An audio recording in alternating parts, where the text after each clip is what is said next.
Hello and welcome to the AVLAND video guide to the Onkyo TX-NR3009 home cinema receiver. We're going to talk you through the features of this unit, its setup menus and the best way to set it up on your network. The TX-NR3009 is THX Ultra 2 rated and has 9 channels of amplification rated at 200 watts. It has support for 3D pass-through with a HDMI 1.4 video board and also does video scaling up to 4K. As with the rest of the 09 Onkyo range, it has the newer clean styling with these striking straight lines. It also has a front metal flap to conceal the control buttons and an aluminium front panel. It's quite a large unit and weighs in at around 25 kilos and is deeper than it is wide at approximately 460mm deep. Onkyos have a reputation for running hot, which is somewhat unfounded, but as with any AV amp, you need to keep it well ventilated. Lights, it actually has lights on the input switches. You can see there over the source select, and this is dimmable. So with the display you've got the light around the volume control, and then as you change inputs, the light actually switches with the input selection. You can see it's got a very clear and clean front panel. All that's available on the front is just the volume, the input selection buttons, you can just see the light there again, the pure audio switch, and then the standby on and off switch. The front display is very clear and very bright, although as you just saw, it is dimmable as well, so if you're in a darkened room and the display is a little distracting, you can dim it down. Underneath the flap is where you'll see everything else. So you have a dedicated power on-off switch rather than standby, just above the 3/4 inch headphone jack. There's the zone 2 and 3 buttons, along with the quick monitor out HDMI settings and the menu buttons. You've also got at the bottom right, front USB input with iPod digital, which we'll show you a bit more of later, an unassignable front HDMI input, and then the front AV input along with the optical digital input and the setup mic for the Odyssey Auto setup. As you'd expect from an amplifier of this quality, the rear panel has a lot of connections. You've got an incredible 8 HDMI inputs on the 3009, including that front input, and dual outputs, for example connecting to a TV and projector at the same time. You've got a second rear USB input at the top left for connecting to a flash drive or the UWF1 wireless adapter. And then you've got the Ethernet for audio streaming. So you've got your normal audio streaming over DLNA, Spotify integration, the Onkyo service. You've also got plenty of digital inputs on this unit. Remember, there's the front optical as well for connecting like an older DVD player or a Skybox. The universal ports for connecting the DAB Plus module, which is an optional extra. You've got a dedicated phono input for your turntable. IR inputs and trigger to control like a motorised projection screen, an RS-232 port for custom installation purposes. You've got the multi-channel analog pre-outs there for adding on like a power amplifier, perhaps for DTS Neo X, which you see it does, or just improving the front performance for stereo. And the speaker terminals have actually had the bungs removed, so to accept a 4mm banana plug. Okay, now we're going to take you under the lid of the Onkyo TX-NR3009. Moving inside the 3009, you see it's got 3 transformers at the front of the unit, and the display is actually shielded to avoid noise transfer to the audio boards and amplifiers. At the back there you can see the HDMI video board, and you can see it's actually got the HQV VIDA video processing chip, scaled up to 1080p using this, which is based on what was originally military technology. It also uses the Model QDO processing to upscale to 4K. It's also got the Ethernet and USB on the same board. You can actually see tiny potentiometer screws on each amplifier board, and copper bus bars just behind that as well, as with the 809. And it also has copper screws on the op amps. It's really, really well put together unit. So it's got a large black heatsink with the 2 main capacitors near it. And you can see there, just as I mentioned earlier, the display shielding. It really is a superb build on this unit. I mean, as you would expect, and as we've come to expect from Onkyo, but it is really, really well put together and is quite a hefty unit as well. You've got diagonally mounted side fans for cooling, but these only come on at higher volumes, so you won't really notice them. And then you see there's the smaller heat sinks on the back there, and then there's a silver tuner module. Onkyo have a bit of a reputation for running hot, but this is kind of unfounded because all AV amplifiers run hot at volume. You just need to make sure that they're well ventilated. Again, you can see the copper bus bars and the screws. They're better conductors and better isolation. You've got that huge middle transformer, and so around sort of 25 kilos, you do get a lot of amplifier for your money. You see it's really, really well packed out. Okay, moving on to the menus of the 3009. The first thing you'll see is the input-output sign. This is where the bulk of your setup's going to be done. You can set what the input which looks at which connection, and set the HDMI output resolution, which is what you do here with the monitor out. So if you wanted to use both outputs, and then if you decided you wanted to use both of them, you can either set the resolution. You can also set it to through, or so it doesn't actually alter the signal here at all. It literally just passes the signal through. HDMI input is where you would assign the inputs to the source. So, for example, if your Blu-ray player is plugged into HDMI 1, then you assign that to HDMI 1, or as we had it there, HDMI 6. Component video works in exactly the same way. If you've got HDMI and component assigned to the same thing, it will go to HDMI, but then fall back to component if it doesn't have HDMI on it. Digital audio, again, we had there, you can assign your Skybox or an older Xbox for 5.1, especially on Sky.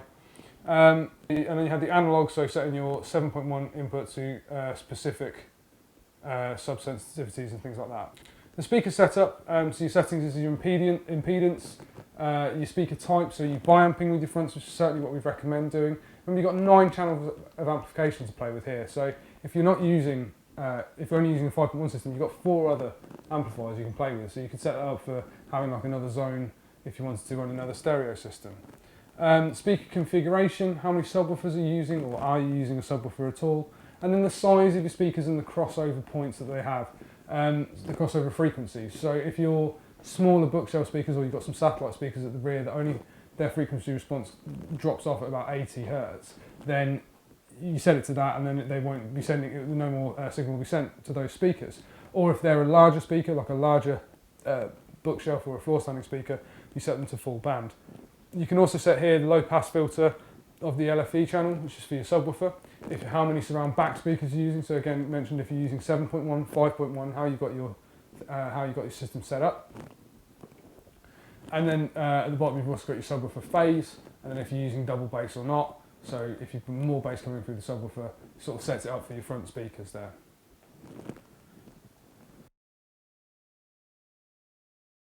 Finally, within the speaker setup, you've got speaker distance, and this is literally where you set the distance up from your listening position. It does mention it on the bottom there, it's nice and easy to do, and then you just measure from listening position. You can do this with the auto setup as well if you want to, but ultimately you can also use your own ears, which we always find do a bit better than a microphone. The auto setups are quite good, especially the Odyssey stuff. But we find that using your own ears, you're just going to get a better feel for it, because ultimately you're the person that's going to have to listen to it. Level calibration, this is the test tone. This is where you make sure that everything is, or you can make sure everything's working and make sure everything's at the right level. So your test tone will go through the speakers. It's quite loud, so be wary of that. But it will you can make sure everything's leveled out okay. You get the nice even sound throughout your entire system. Your equalizer settings here, so you're setting a different frequency sort of not per channel, but per placement of the speakers, so front rather than front left or front right. And then the THX audio setup at the end of the speaker calibration, so if you're using an Ultra 2 or Select 2 rated sub, and if you're using loudness on or off. Into the audio adjust menu, you've got your multiplex and mono settings, so what channel is used for mono output from a stereo source, or whether it's combined. So if you're looking at just the outputting from the center speaker, if you just want to use the left speaker as effectively the source from a mono output. Your Dolby Pro Logic 2X settings, you won't need to use these so much anymore. What we tend to recommend doing is really just leaving the amplifier in direct, letting it reproduce the signal that it gets. So that if it gets a DTS HD signal from a Blu-ray player, that's what it outputs. If it gets a stereo signal from a CD player, that's what it outputs. Don't try and, trying to force it to do like an all-channel stereo thing. It's fine if your speakers are spread around or you want to get a lot of sound from them, but ultimately the artist has intended it with a CD to listen to it as stereo, so that is what we would recommend doing. You've got a few other things in here, like I say, the allowing the direct flow of the DSD sources straight to the DAC, and your sound program editing towards the end, which is pretty much as it sounds. So you set your listening mode and then how you've got it for that. So pure audio, are you using the subwoofer for this? If you're just getting a stereo source, do you want the sub on for that? And then you've also got your different sort of equalization DSP settings here. So say orchestra or unplug, this is setting it so the 4 game modes as well. Onkyo actually have 4 dedicated game modes for rock, sports, action and RPG. So if you're playing an RPG, you can kind of and make it how Onkyo think it should sound for an RPG. Again, we tend to recommend just leaving it in direct, because if your Xbox or PS3 is outputting Dolby Digital, then just leave it with that. Source setup, you're in televolume, so you set the input level per source to even it out. Again, not so necessary now. You've got things like Dolby Volume and Dynamic EQ, which are included on this unit. Lip sync issues with sort of games consoles and some Blu-ray players, you can correct this using the AV sync menu, which you've got up to 800 milliseconds worth of lip sync. So again, I've never really experienced many problems with this, but you might get it occasionally. You do get lag on things like video games, and this can just help to correct that. Name edit is kind of as it sounds, so if you wanted to alter BD/DVD for the front screen to say BDSP809, for example, or PS3, then you can do that. Picture adjust is the sort of your ISF kind of settings. You might have noticed at the front there was an ISF logo. This is things like noise reduction, subtle things to change the image. You can see there at the bottom, if you press enter, you can actually see the image, so you can see what you're actually adjusting. And so they're similar to the settings you find on your television. They're just a little bit more in depth. And then finally, you've got the audio selector. So this is where you set your HDMI, coax or analog per input there. You see we're on BD, DVD at the moment, and then what the mode is. So if you are experiencing a lack of D6XD, you can send it to PCM instead when you're expecting that. With listening mode preset, this is where you set your default modes per audio format, per input. So for example, if you're getting an analog signal, what mode do you want to put it into? Do you want it to just be pure audio? Do you want it to just be the last valid mode it was getting, or do you want it to force it into doing something like an RPG mode? The miscellaneous, you've got a volume setup, so absolute or relative, which is either in numbers or minus dB. We would always recommend do it in minus dB, and don't, for the most part, go above 0 dB, because 0 dB is the level that things are actually recorded at. And if you go above that, then you start to overdrive your speakers and you may distort them. It's not something that anybody wants. You can also set the maximum volume here, so if you want to set the maximum volume at 0 dB, you can stop other people from overdriving your speakers, for example, when you're not there. The reason it will go over that is just in case you've got some very quiet recordings that you do need to boost. And then the OSD setup is the on-screen display, on or off, and then the language, which we'll leave as English for now. Moving on to the hardware setup, so the first thing is the remote ID. This changes the ID to avoid conflict with other Onkyo remote controls. You might have another amplifier or another unit using Onkyo codes, and you can switch to the remote ID for that. Multi-zone sets the volume options for zone 2 and zone 3. And this is very basic things, but just the powering on volume, the maximum volume, and then the output, whether it's the same as the last time or not. The tuner just sets your AM frequency steps. HDMI has got a few more things in it. This is where you put your RHID, which is Onkyo's version of CEC, HDMI control protocol, on or off, whether you want the HDMI pass-through on or off. So if you don't necessarily want to have your AV system on all the time, you just want to pass your TV signal through to your screen, you can just set it to HDMI standby pass-through. You've also got auto standby on or off, so if when it stops receiving a signal, you can set it that way. Your network settings, so you can see the MAC address, turn DHCP on or off. If you want to give it like a static IP address, you can do that, and see the port IDs, and then save your settings. Obviously, that's quite important. And finally, firmware updates. So you can update the firmware over USB or over the network, and you can update the firmware of your receiver and your universal port device if it's plugged in through your receiver.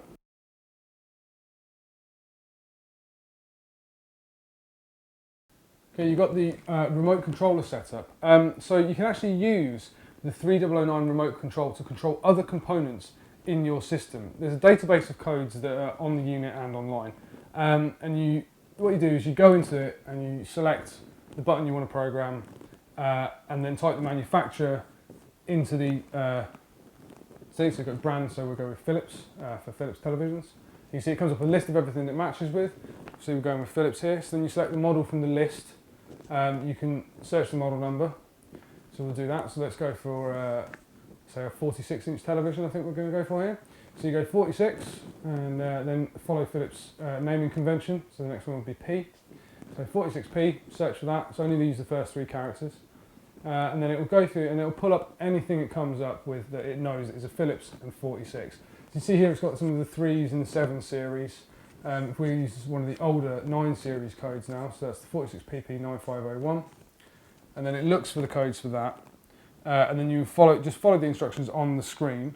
Point to the remote control. You see it says transfer the data to the remote control. You point it out the remote, and then as it sends from the Onkyo 3009 back to the remote control. sends the code, and then success, that button is now programmed up. Basic controls, but you can actually control the television that you've now done.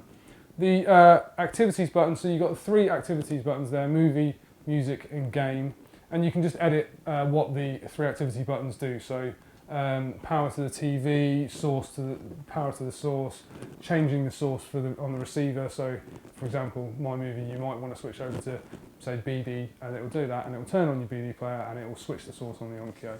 And then finally, you can lock the setup so little hands can't get your settings and start playing with them.